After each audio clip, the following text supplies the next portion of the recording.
The man asked for water before he asked What for anything else.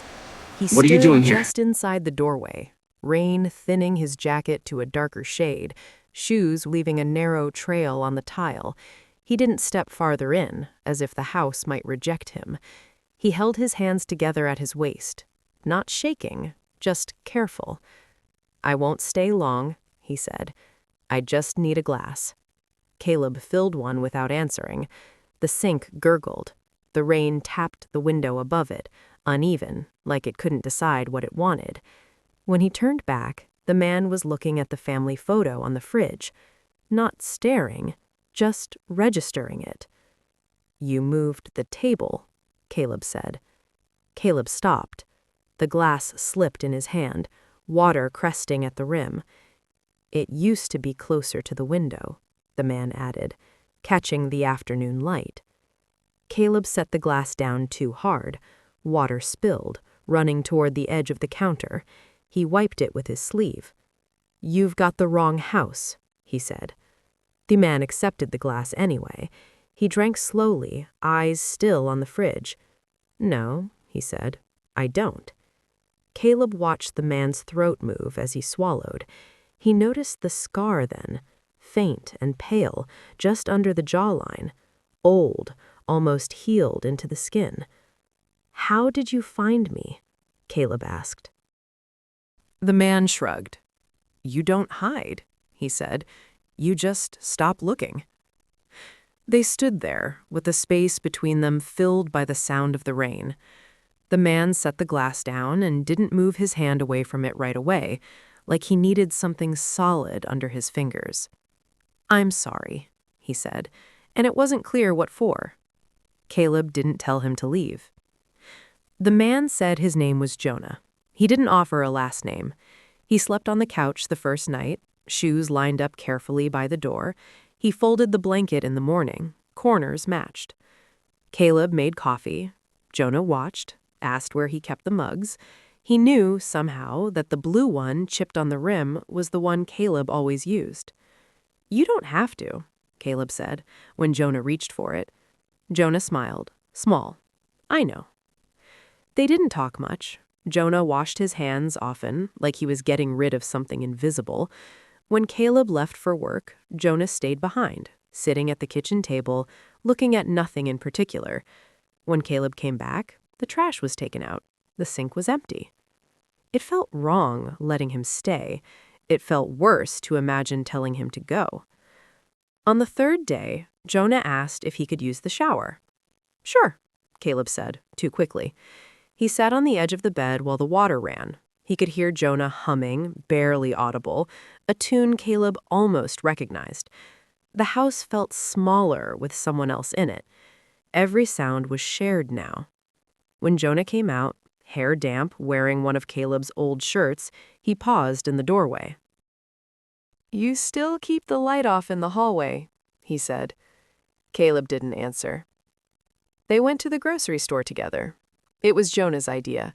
He carried the basket. He knew which brand of bread Caleb preferred, reached for it without asking. At the checkout, the cashier smiled at them like she was making a quiet assumption. Outside, Jonah stopped and looked across the parking lot. "That's where it happened," he said. Caleb's chest tightened. "What?" Jonah pointed. "You pulled out too fast," he said, still calm. "Didn't see him." Caleb felt the air leave him, slow and complete. "There was a truck," Jonah continued, "blocking the view." "Stop," Caleb said. Jonah turned to him. His eyes were steady, not accusing, just present. "You didn't mean to," he said. "I know that." Caleb dropped the grocery bag. Oranges rolled, bumping against tires, one splitting open on the pavement. "You should leave," Caleb said. Jonah crouched to pick up the oranges. He placed them back in the bag, one by one, juice sticky on his hands. "After," he said. "Let me help you get these inside." The accident had been 4 years ago. A man on a bike. Evening light, low and blinding. The sound, Caleb never talked about the sound. He had waited, long enough to see the man move, not long enough to be sure. He drove away. Later, he told himself he'd imagined the blood, told himself someone else would stop. He followed the news for weeks. There was a brief mention, no name. He didn't go back. Jonah knew the date. He knew the time. He knew the make of the car. "I was there," Jonah said that night, sitting at the table, hands wrapped around a mug he hadn't touched. "Not on the bike. Behind him. I saw you." Caleb stared at the wood grain, the small burn mark near the edge. "You waited," Jonah said. "Then you left." Caleb nodded once. "I told myself you'd come back." They sat with that. Jonah stayed. He fixed the loose hinge on the bathroom door. He watered the plants the way Caleb always forgot to. He asked before touching anything personal. He didn't ask about the accident again. Sometimes Caleb would catch him watching from the doorway, expression unreadable. Other times, Jonah would talk about small things, jobs he'd had, places he slept. He never mentioned family. At night, Caleb dreamed of headlights cutting through rain. He woke to the sound of Jonah moving quietly in the kitchen, like he was trying not to exist too loudly. One evening, Jonah came home with a paper folded in his pocket. "They're reopening it," he said. Caleb didn't ask what. "Someone tipped them," Jonah added. Caleb's hands shook. He set them flat on the table. "Was it you?" he asked. Jonah didn't answer right away. He walked to the sink, washed his hands, dried them carefully. "No," he said. Caleb believed him. He wasn't sure why. The police came the next week, 2 of them. They stood on the porch, rain beating on their jackets. Caleb answered the door alone. "We have some questions," one said. Caleb nodded. He felt Jonah behind him, close but not touching. They asked about the car, about that night. Caleb answered what he could without lying outright. The officers exchanged looks. They thanked him and left. After, Jonah sat down heavily. "They know," he said. Caleb watched the door. "You said—" "I said it wasn't me," Jonah said. "That's still true." Caleb turned to him. "Then who?" Jonah looked at his hands. The scar caught the light. "I went back," he said. "The night after." Caleb's breath caught. "I didn't plan to," Jonah continued. "I just couldn't not."